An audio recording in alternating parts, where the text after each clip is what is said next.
Hey y'all, welcome to the Team LocoFit Roundtable, hosted by me, Laurin and Karina, owner of Team LocoFit. Each week, I am joined by one of our coaches to dive headfirst into the nutrition, training, mindset, and coaching strategies we use with our clients.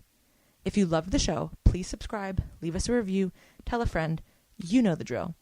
And for more information about coaching, the programs we offer, and additional content, visit teamlocofit.com.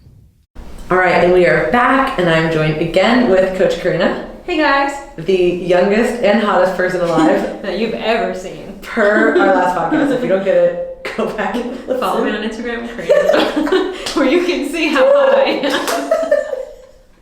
I can't. All right, I was still not ready for that comment, and I'm recovering, but that was amazing. So we did do a podcast on aging because Karina just had her birthday, but this podcast is actually going to be all about sleep hygiene, and that's basically just a fancy way of saying, you know, we're talking about sleep.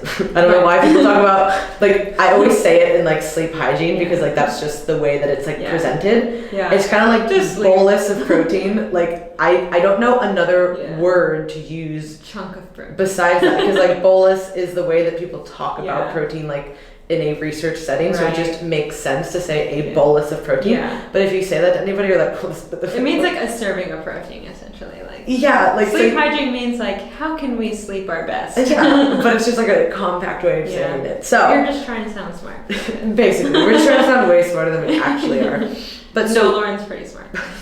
Don't let her fool you. But we do talk about a bunch of, you know, sleep hygiene stuff with our clients because this is so important for so many factors. And really, the main three factors would be recovery, weight management, appetite regulation. Yeah. And it's such a simple thing that you can improve those three things that you just talked about. Like, we talk about a lot about like lifestyle habit changes, and so like sleep is a big one that if we could just get like 2 or 3 more hours of sleep, you'll feel totally different. And totally understand that everybody has different schedules, everybody has different lives, so some people are not going to be able to sleep as much as others. But most of the time, the reason you're not sleeping enough is because you're just fucking off and you're not doing things properly. That you're missing out on the window. You could probably be sleeping for another hour, but because you were doing whatever, or like watching this TV show, or you know, just stayed up late on your phone, or you just whatever, you're behind. Like all these things. Like I'm guilty of this too. Like we've all been guilty of this. So yes, there are times when there are certain people like, hey, I have these deadlines I have to hit. I can't sleep, you know, for these next few days. That's fine. That happens. But as a general rule of thumb, we're trying to get at least 7 to 9 hours. That's pretty much what the literature talks about as far as like what is most appropriate. So everybody's going to have different sleep cycles and different sleep patterns. All of that is very individualized. And some people do operate a little bit better on like the 7 spectrum. Some people operate better on the 9 spectrum. Some people, they are super but sleepers, so they can kind of get away with a little bit less. Some people are just more active sleepers, so they might need a little bit more to get kind of the same amount of sleep.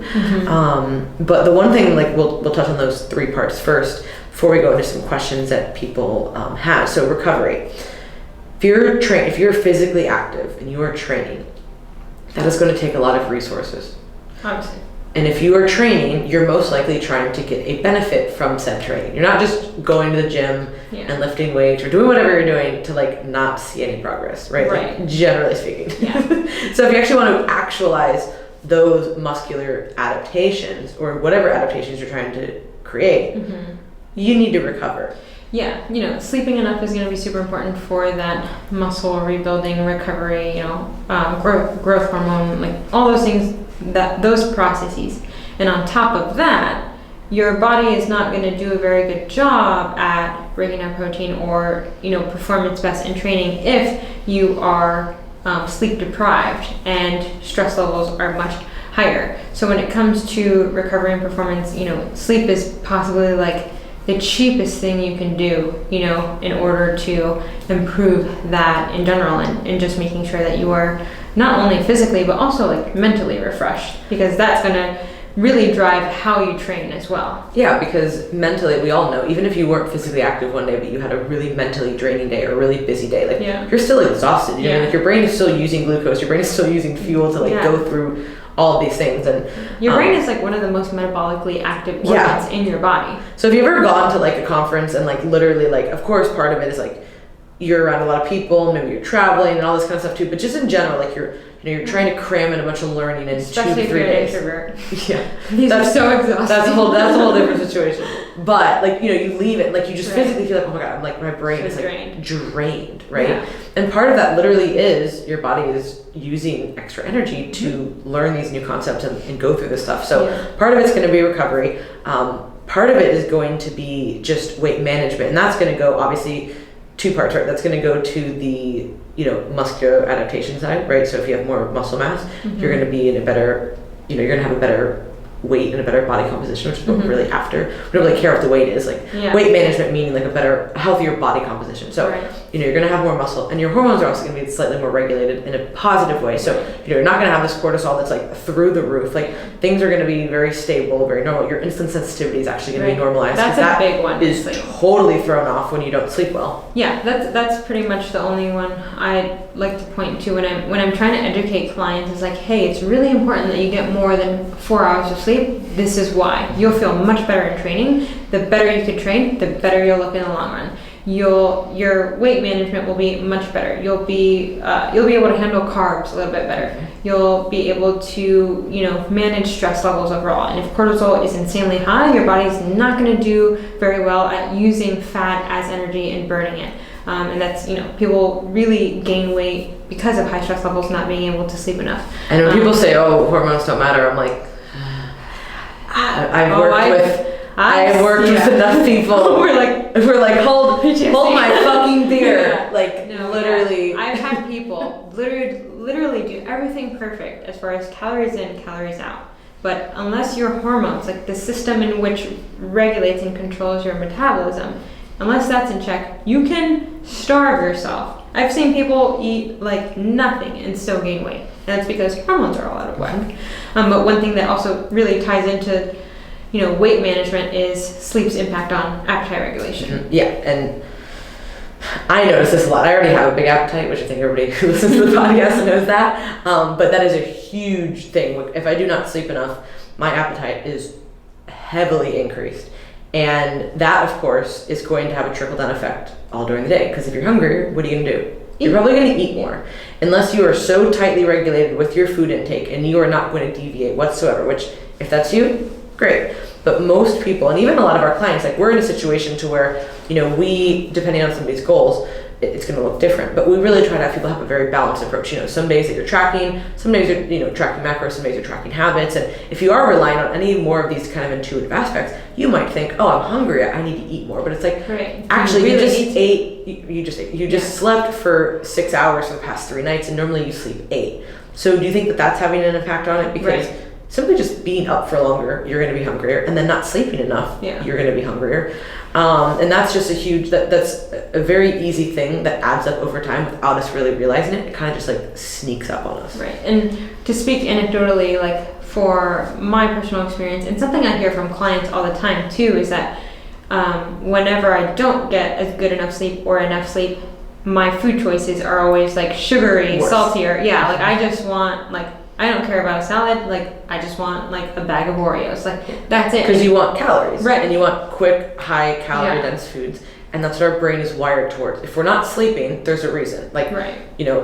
Evolutionarily speaking, like if we're not sleeping, something must be wrong, right? Like if we're like on the go, why are we eating enough? Why are we awake? And you're going towards these things that are very fast and very rewarding. Right. So why would our bodies not want those things? You don't wake up going like, man, I really want this dried chicken breast for breakfast. Like, hard pass. I want a Bloody Mary. All good. Yes, that's every day, no matter how much I sleep. But it's the perfect morning drink. The first time I said that to you, it was like, Bloody Marys are just a morning drink. You're like, what does that mean? I was like, it's acceptable to drink in the morning. Karina, that's what it means. All right, just lay off me. Yeah. But yeah, and I think it will be good, like, to kind of go over the hormonal mechanisms, is what happens to our satiety and our hunger hormones when we are sleep deprived. Yeah. So your satiety hormone, leptin, which is a hormone that says, hey, like you're full, you've had enough, you don't need anymore, that's going to be much more suppressor. That's going to be a lot lower. So you're not going to be able to say or really notice that you're full.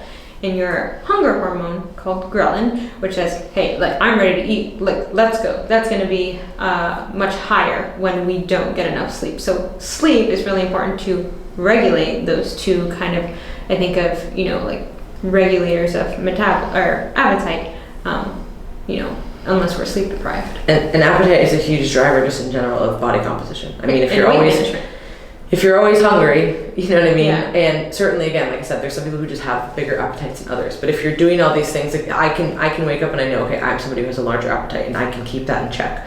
But if I was doing all these other things that were putting me in a disadvantageous position, on top of that, it would be very easy to just overeat when I don't necessarily need that. Yeah. So those are the three main things that we always try and preach sleep for. So how do we set up this like sleep hygiene, best nighttime routine? One of the biggest things, and all of us are so guilty of this, is limiting screen times and bright lights. I'm the worst. And they go together because bright lights are emitted from your screen. But even just in general, like bright fluorescent lights, and then again, the screen. And what are most people doing before they go to bed? They're on their phone, scrolling through stuff. We all do it, watch TV. Some people might be on their laptop working up until the end of the night, which sometimes I'll be doing that too, but not really as much anymore.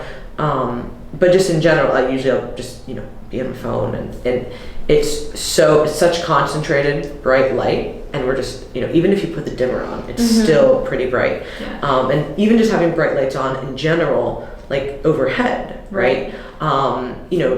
Dr. Andrew Huberman always talks about this, right? Like obviously blue light became like this whole thing that everybody talked about. He's like, actually it's really bright light in general that's more harmful. Like stimulates. It's more stimulating. And basically what ends up happening is people always think about taking melatonin as like a way to like, oh, melatonin makes you sleep.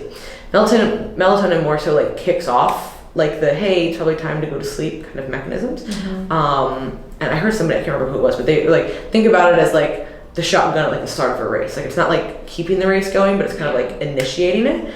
So it's one of those things that like is really important, but that will actually, like melatonin secretion will get pushed back the brighter the lights are. And this is actually something that I noticed terribly now that I do jujitsu at night, and we go in and there's fluorescent lights everywhere, obviously overhead, and I'm in there until very late, like much later than I would have been. And even if I'm tired, still doesn't matter. You're still kind of like, first of all, you're just wound up in general. Also, you're like very sympathetic response to trying to fight people off your body. Yeah. So sometimes I'll be like so dead tired that like I can barely drive home, and other times I'm wide awake. Like it just really depends.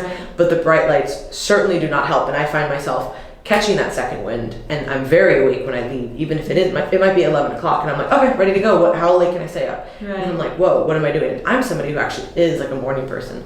This is like not my normal kind of thing, but I've already passed that period because I've been awake and I've been in this class and doing stuff. So kind of like that ship has sailed, and like I'm catching that second wind, and I can stay awake. So you can, limiting your screen time, limiting your bright light time is going to be so impactful. And then also, wearing the blue blockers. And, the blue blockers you got me are like my favorite. I wear those at night all the time. They're so good, right? Quay. Yeah. Quay. They're really good. I actually have the, from Swanwick is another company. I have like the amber, like the very dark lenses for nighttime, and those are really, really helpful. But just in general, anytime that you're on screens, if you find that you're having eye fatigue, which is super common because again, the screens are so concentrated with the light, and also not just concentrated with the light, your vision actually has to narrow to look at these things. Like it does fuck with your eyes, and it really bothers me. That's why I'm so blind now.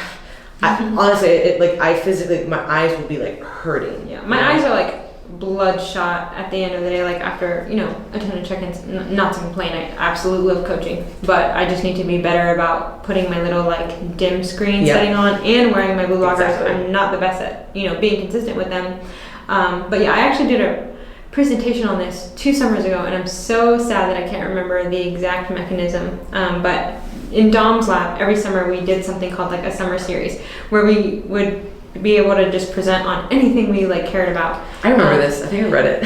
So I think it's in the article that I wrote for the Team Local Fit website forever ago. But basically, like the mechanism behind blue light has some effect on some like postganglionic cells like behind the eyes, which would essentially like block the mechanism which perpetuates the production of melatonin. So like we're not just saying this. Like there's an actual mechanism that blue light has an impact on the cells in your eyes, which communicates to your brain, hey, like, let's not make melatonin because it's super bright out here, as diurnal animals who respond to light as time to be awake. And I'm pretty sure it's not like a 1-to-1 ratio. From what I remember, it's like an hour of this light can set that back like 3 hours. Yeah. Like it's like a very significant amount of time. And again, we're all super guilty of this. And some people have no issue. They look at stuff, they fall right asleep. They don't. But, is their quality of sleep really good? I'm not sure, right? Do they wake up? Do they feel refreshed? Like there's so many different things here. So just, if we're talking about best nighttime practices, limiting your screen time, making sure that it's on like a very dim setting, getting the blue light blockers. We recommend Quay, we recommend Swanwick. There's tons of companies. I'm just saying those are the ones that I've used. And I do the iPhone setting, set a curfew for myself, and essentially what I've been doing recently is like after the setting goes off, is I'll just, because I have a Google Home in my bedroom that I use as my alarm in the morning, so I don't have to have my phone in there. Nice. That was my biggest struggle. I don't keep my phone in my room at night at all now. And that used to be like the easiest thing to go to when I couldn't sleep. I was like, oh, I'll just scroll on Instagram. But now I keep it in the office and I leave it in there after 8:30. I don't look at it anymore.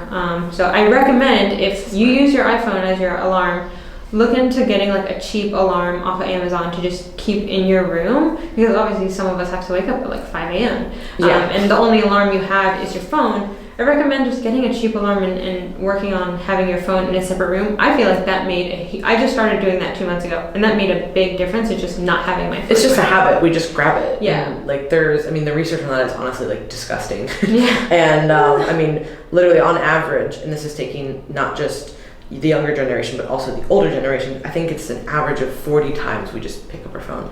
Average. And that's not taking into account people who, like us, who actually use our phone. It's almost like automatic for now. things. Yeah, anytime you just pick it up and you start doing stuff, and then you're not even trying to go on these apps or these websites, and you're just there. So those two things. Another thing is keeping the room like at a cool temperature. That's obviously going to be different for everybody, but a cool, dark room is going to be the best for sleep. So making sure that you have blackout curtains, making sure that you don't have any kind of like light shining in your eyes. If you do have an alarm clock, set that like green light like off, or like turn it away, whatever you might need to do. Get a Google Home. Or that. Those are my favorite. Yeah, so whatever you might have, like making sure that it is a cool room, it is a dark room. Yeah. That's been shown to be really, really helpful for sleep, because if your core body temperature is increased, that is what will actually wake you up. So that's a huge reason actually why you have broken sleep, when you either eat too much before bed or you drink alcohol before bed. Yeah. And I'll just take a moment to do a quick review, because on my Instagram, after I posted my chili pad, I got a ton of questions. Like the first night after I slept with it, and I'm like, hey, I've only had it one night. Like I'll come back and talk about it like after a week or two. So my boyfriend and I are totally different, like body temperatures. He cannot fall asleep if it's below 77, which is crazy to me. And I have to have it at like 72 to fall asleep. So for my birthday, he got me a chili pad. And so a lot of people, because chili pads are not cheap, took me a while to go forth and buy it. And I talked about wanting it, and I was like, oh my God, no way, like it's just too much money. But my boyfriend got it for me as a birthday present, because we were always going back and forth like, it's too cold, no, it's too hot. And so a chili pad is basically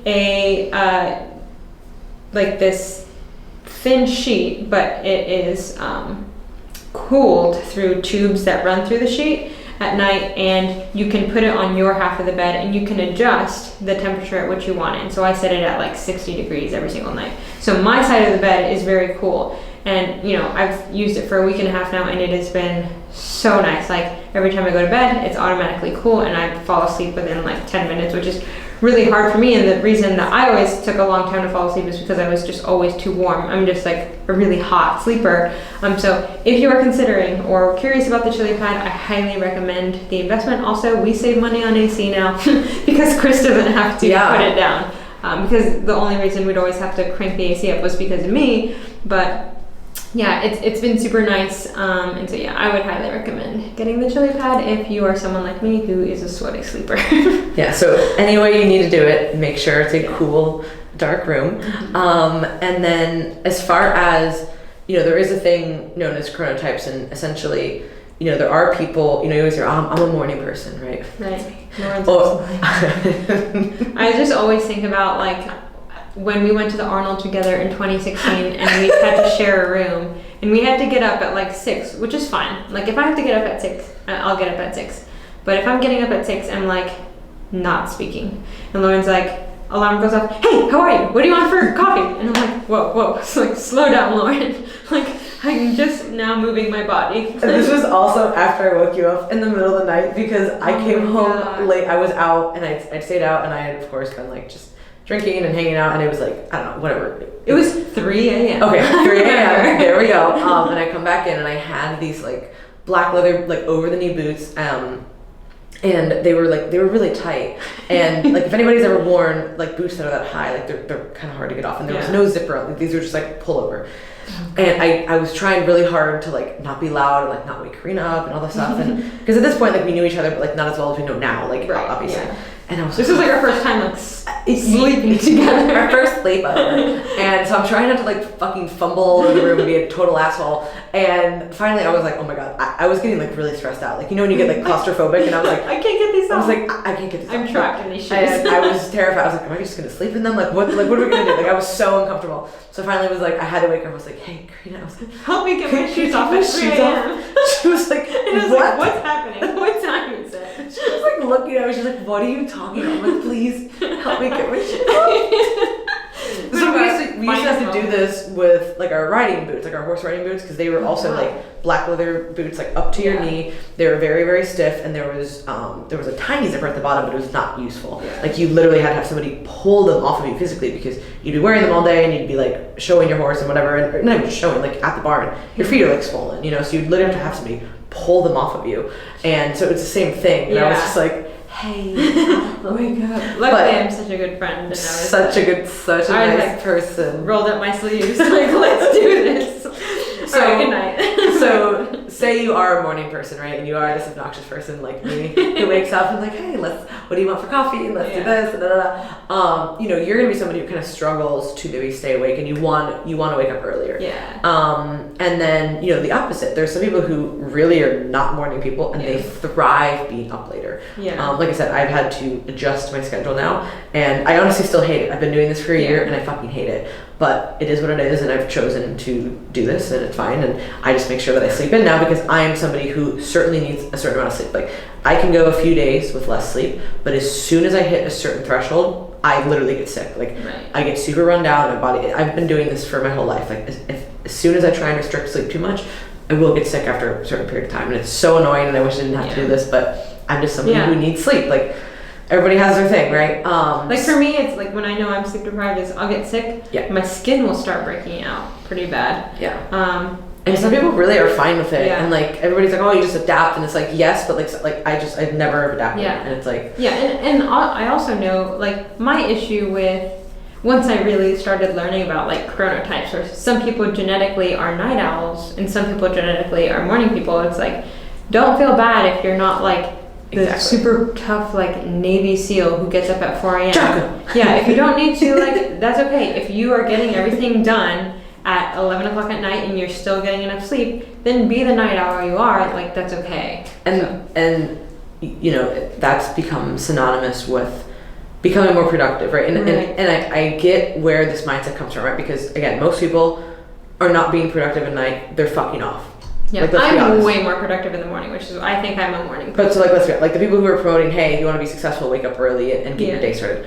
Because most people are staying up late to not work on a new project or do something productive, they're watching TV or they're scrolling on their phone. Yeah. So people are like, hey, you know, cut that out, go to sleep at 10, get up at 6, like, and then, you know, get ahead of your day. But if you're actually doing more productive things, I know plenty of highly successful people who are functioning and capable, working literally on a regular basis until 2 and 3 in the morning, and I'm like, oh my god, this is a big horror show for me. But they're good with that, and then they sleep much later, and then they start working through the afternoon. Like that's just what they do. So it obviously these people own their own business, because if you don't operate very well within the regular 9 to 5 schedule with that, but so it is important, so like you said, don't feel bad if you're somebody who's like, if you do need to get to work at 9, like if you feel better just like waking up, having breakfast and going, cool. If you want to get up 3 hours before and like do a bunch of stuff, and then when you come home you just crash, also cool. Like it doesn't matter, just be productive, get it done, figure out what works for you. So we did have a few questions that, were on both of our Instagrams, and a lot of them were similar, but we wanted to go over kind of like the main ones. So before bedtime, does what you eat or not eat affect your sleep, right? And one of the big questions people ask is like, if I have carbs before bed, is that good? Is that bad? Part of this question has stemmed from the you can't eat carbs past a certain time, otherwise you're gonna get fat. And you're like, okay, well, we've pretty much debunked that myth. It's not real. It's not true. But for some people, the closer you eat to bed, that actually can impact your sleep. And like we talked about with the alcohol, just as well as the carbs, the insulin spike can cause a rise in core body temperature. That core body temperature increase can wake you up. And that's what always happens to me. If I eat too close to bed, my body is like very, I don't know, I guess it's very sensitive to food, and it gets hot. And if I eat too close to bed and, I can feel it digesting in my stomach, and I go horizontal, it feels very uncomfortable. I don't like eating a ton before bed. But I also have clients who always sleep better if the last meal of their day has more carbs, because carbs do have kind of like this calming effect, I think. Yeah, no, they do. Yeah, I don't know how else to describe it, but they literally do. So some people are going to feel, and there is a of course, as always, there's like a bell curve here, right? Okay. So the extreme end is like if you eat too much, you're gonna have these issues. But also if you don't eat anything at all, like you have a very, very light dinner, or you don't have enough food in general, like say you're dieting, you're in a large calorie deficit, you're not gonna sleep well either, right? So there is kind of this like happy medium, like in the middle where most people reside. I would say that if you're training early in the morning, you're probably going to want to have more food before bed, just because that way you're going to wake up and you're already going to kind of have those glycogen stores full. You're going to be ready to go. But if you're somebody who's trained in the morning or the afternoon, and you've had all your meals, like don't feel like you need to force feed yourself at bed. Like it's really just going to depend. So you need to figure out what works best for you in that situation. Always making sure that pre and post workout is prioritized as far as your nutrition is going to be most important. And then outside of that, figuring out what you feel best with is really key. So we had some questions about, common sleep disturbances. So there's one thing that is very, very kind of common through and through. People can fall asleep, but then they can't stay asleep, right? We'll go over the first one. I can't fall asleep.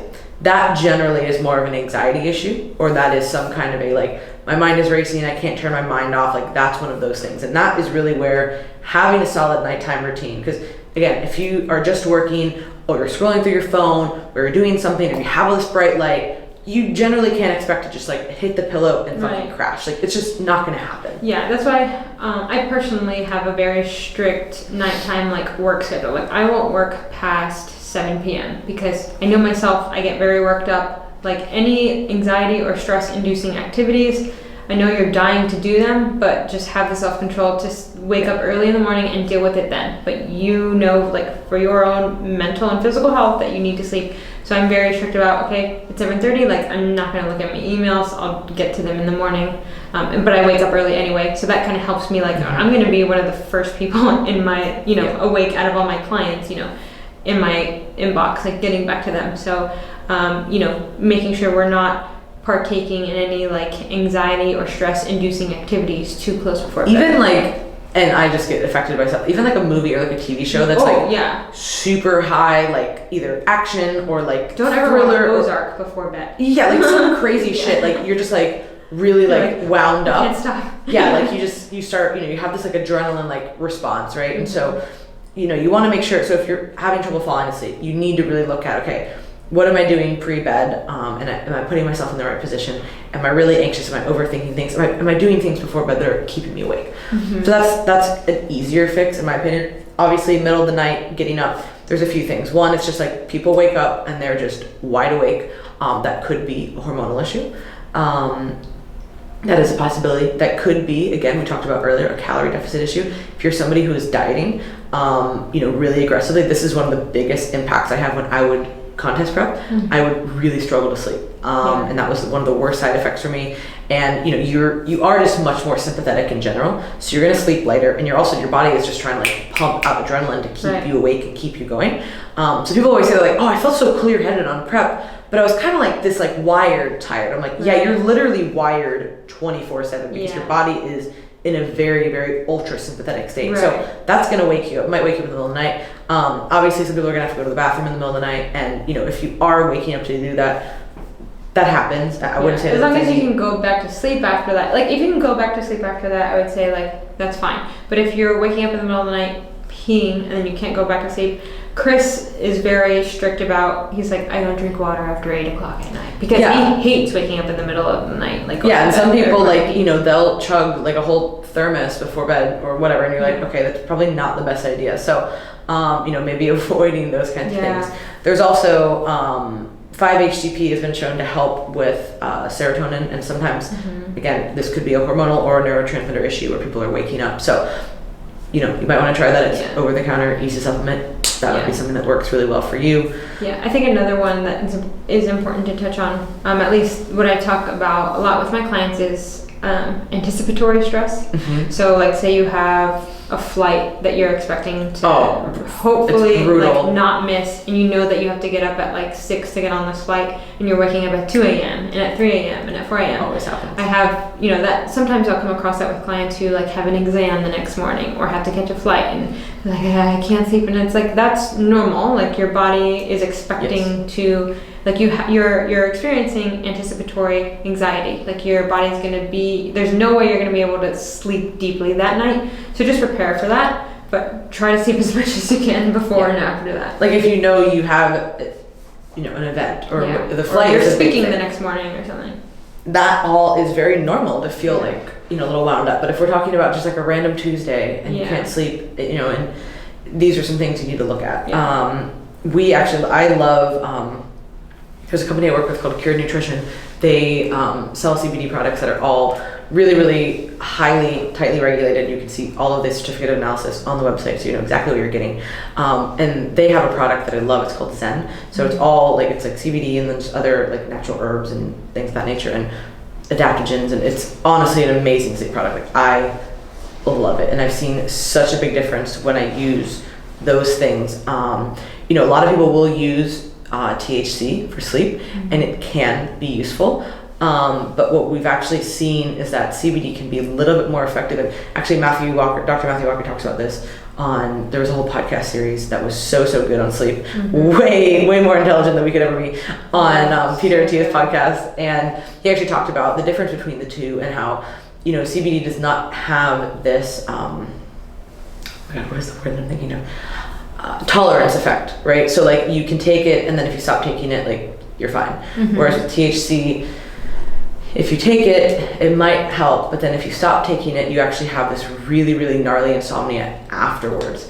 So it's one of those things to just kind of like be aware of. And if you take it every once in a while, you're fine.